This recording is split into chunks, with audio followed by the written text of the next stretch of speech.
Catholic News Roundup is brought to you in part by PewSitter.com, your online Catholic newspaper for the third millennium, CatholicMediaCoalition.org, in line with the Church, online with the world.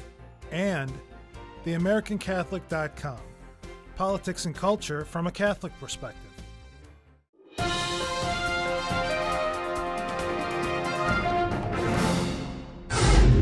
Hello and welcome to today's edition of Catholic News Roundup. I'm Matthew McAuliffe. Abortion arrogation. While it's no secret that Obama is trampling the decision of state lawmakers to defund Planned Parenthood, now he is taking a dictatorial approach to New Hampshire's recent decision. The Obama administration is bypassing the state's executive council, awarding Planned Parenthood a $1 million contract so that it can remain operating in New Hampshire. Councilor David Wheeler says the move highlights the arrogance of the administration, while Senator Kelly Ayotte says, quote, New Hampshire's Executive Council has spoken on this matter, and the Obama administration should respect the state's right to make this decision, end quote. Currently, the rights of state governments in Kansas, Indiana, North Carolina, and New Hampshire are all being trampled on the issue of defunding Planned Parenthood, among others. Abortion haggling.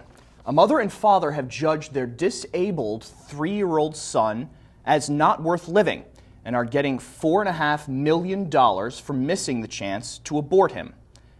Brian Santana was born missing his arms and one of his legs after their doctor inaccurately said he was a perfectly healthy baby during pregnancy, and his mother says if she knew, quote, definitely I would have had an abortion, end quote.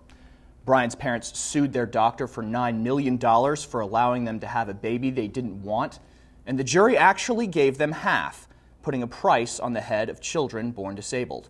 Pajamas Media says abortion numbers are shocking for babies with non-life-threatening disabilities, as 90% of them are killed in the womb in America. We encourage you to read this story of parental cruelty, so common in the world today. Just click on the link right over here. Carolina conflict, national concern. The recent effort in North Carolina to establish a referendum in May on banning homosexual marriage in their state constitution has people wondering, would it work on a national level?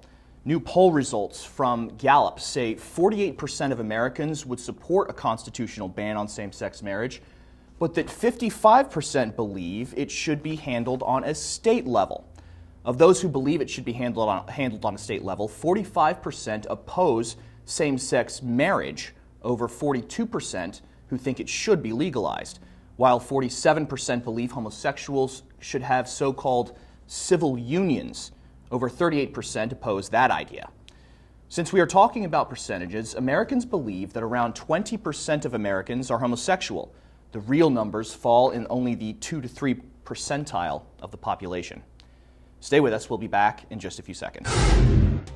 Catholic News Roundup is brought to you in part by NewOxfordReview.org, the voice of Catholic Orthodoxy, in print and on the web, and RenewAmerica.com, expanding the influence of America's grassroots in the cause of freedom. Pastor's purse.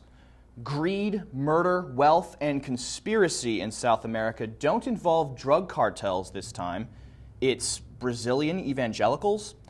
The founder and pastor of the Universal Church of the Kingdom of God and 3 other influential members have been arrested under charges of extorting millions in euros from poor church members through lies and intimidation, then laundering it to bank accounts in America. The pastor of the huge institution was known to tell his followers that spiritual aid would only come through monetary, quote, sacrifices, and has been under investigation for fraud since 2009.